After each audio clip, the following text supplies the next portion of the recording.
I deeply believe, and this is why we wrote these scenes, that we need to see these things because society can only tell itself the stories that it has seen. It's great. Honestly, it's a joy today to be speaking with Jay Stevens and Breton Lalama, the team behind oh my goodness, I'm so sorry. Where did that go? I was gonna say pretty happy someday. That's not it. Really happy some Really?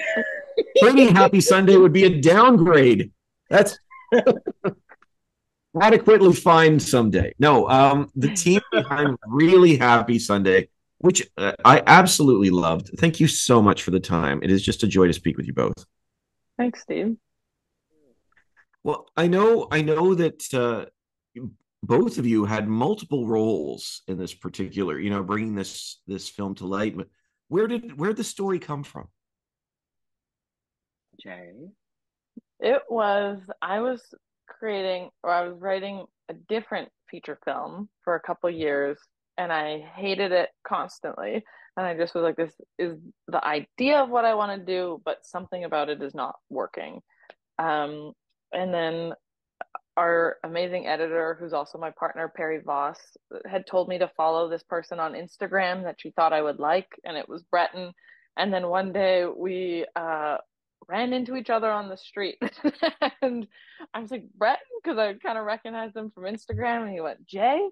And we talked for about 45 seconds. And then that day happened to be Breton's 1 year on testosterone anniversary. And so he posted so many Instagram stories about vocal transition and did like an ask me anything. So it was asking or answering all these questions that folks had. And I was like, oh, this is like a nuanced, interesting version with the themes that I've been trying to put into a feature film, but like it's way better and more interesting and something I haven't seen before. And I didn't think this was gonna work, but I Instagram DM'd Breton and I said, "Hey, would you ever want to co-write and star in a feature film and just kind of do it the scrappy way and start filming and see what happens?" And here we are. Yeah, and I'm a writer. Like I've written a couple plays, um, and had work produced, but in theater. So this was, I had no reason to think I could do this, but I had all the trust in the world in this person I'd met for 45 seconds, and I'd had a huge talent crush on Jay for years. So it was a big. I literally saw it on my phone and said out loud, "Yes!" And then here we are. You know, it's one of these films that really feels like a labor of love. It just feels personal, which is I'm sure you've heard before. But I mean, here we have these scenes, talking about taking tea. They were actually some of my favorite scenes in the film because we just don't get to see them that, and it's just honest. It's just honest moments. And for Breton, for you, what was it like bringing this character to life that has seeds of you, but also isn't you at the same time? Thank you first for that comment on it being honest. I think that's what we really, really wanted. Um, yeah, what I always want in storytelling. And thank you also for recognizing that the character is not me, as there has been much confusion around whether this is a doc or not, and it is very much not. So yes, of course it draws on my personal experience. Um, I think I've been thinking that in the moment, testament to Jay's kind of heart and expertise as a director, it did not feel um, super vulnerable because I was just they grounded me and it was just we're just doing the thing, you know. I was present in the moment. I think I am having a little bit of a vulnerability aftershock now, um, but not in any way that is bad. It's just like, oh, everyone, I deeply believe, and this is why we wrote these scenes, that we need to see these things because society can only tell itself the stories that it has seen, right?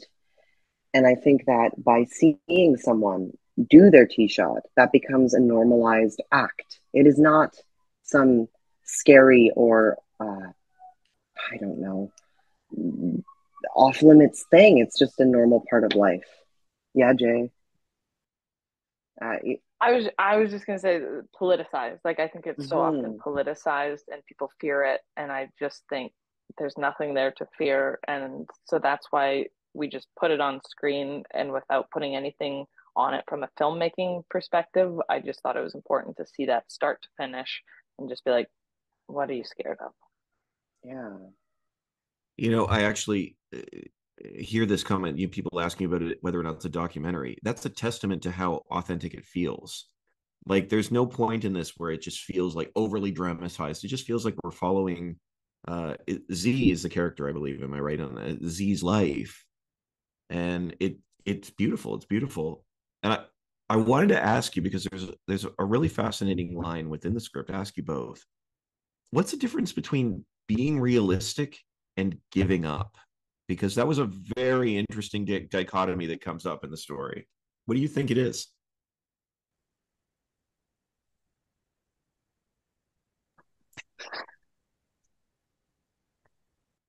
Well, I think it's what Z doesn't want to hear in the moment, which is that in being realistic, he kind of is giving up in that moment in terms of career, um, but living in terms of life. Um, and I think it's what Z thinks is possible for himself in the moment because of how he's viewed his career and his voice throughout it. So I think that's the being realistic part of it is, oh, I'm no longer able to do these things I used to do so easily. So obviously I can't do it. And hasn't really thought through that maybe there's a way to fight for it. Maybe there's a way to get past this hurdle and have have to work at it a lot harder than he used to have to. Yeah, and I would say coming at it from like a specifically industry musical theater singing lens, realistically, he can't do the thing. Like if we take all feelings Mm. out of it, he can't perform. And I say that blissfully being on the other side of that only within like the last 6 months, honestly, of my personal vocal transition. And again, part of the reason we made this is to show that time where, yeah, it's not realistic. So that unlike Z, you don't have to give up. You just know this is the time where my voice is not going to be quote unquote industry standard. And part of my big hope is that by showing that, we actually shift things so that it becomes acceptable industry standard that people do transition and we can accommodate for that in the ridiculously antiquated um, world that is musical theater singing. Yeah, absolutely. And that's a fascinating thing because, and let's maybe I should ask this too. And I know we're starting to run out of time, but there's a sense of finding yourself as you find your voice for this character. But in this transition, there's a sense of leaving a self behind as, as well. I don't want to be sensitive to say that. I don't know if that's the proper way to say it. And I know you've said you've been through this. What was that experience like to step into this new voice? Yeah, I mean, I think it's interesting. It's not so much like leaving a self behind as it is leaving the fake thing that you were told you had to be aside. I feel now like I did when I was a kid is the best, closest thing I can say. Like there was an in between period that was complete falsehood, of complete fabrication, complete performance, and just soulless because it was not me. I think vocally, what's interesting is that as you know, a kid up until starting T, the one thing about my body, I never felt like my brain and my body were physically connected. I didn't know that was a human experience until having been on T. It's really cool. Get ready, it's awesome. Anyone who's about to start hormones, wild. But I just came to rely on my voice as the one thing I trusted because it felt like I was flying when I would sing. I felt out of my body. And so it was this really kind of awful, honestly, paradox of starting tea and actually feeling in my body for the first time. And like my body was mine, but losing that one thing that I had come to trust as my own. It was really tricky. Um, does that kind of answer that? Yeah, Yeah. absolutely. Well, I know we're running out of time. I would just love to hear from you both, just as we wrap up. What does it take to be really happy someday? Not pretty happy Sunday. Let's go right for it. I would like to be pretty as well. There you go.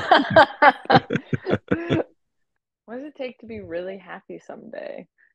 I think for me, it's like a contentment with where you're at and where maybe not for everyone, but for myself, it's like when the world starts to see you as you see yourself, it's Mm. just such a relief. And then like you can be bigger and greater because of that. And then yeah, there's a joy that you find that you're like, oh, I didn't know this was possible before. Yeah. It takes, it has to be an inner thing, but you can't really get there without someone else seeing it in you. Mm. Like you have to have people see you as the you that you're swearing you are so that Mm-hmm. you can step into that. And then once you have the privilege of feeling seen, you can tell the truth I love and be that. really happy. Or like, sort of happy more of the Most of time. the time,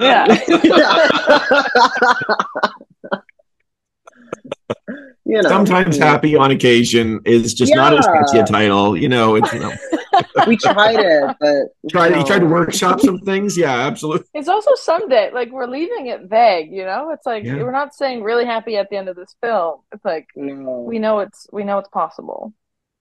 yeah. There's a hopefulness just even in the title Mm. that I think is within this film. And honestly, thank you so much for the time. Thank Thank This has you. been a you. joy to speak with you both. Congratulations on the film and the festival. Thank Thank you you so so much. much. Really appreciate your time as well.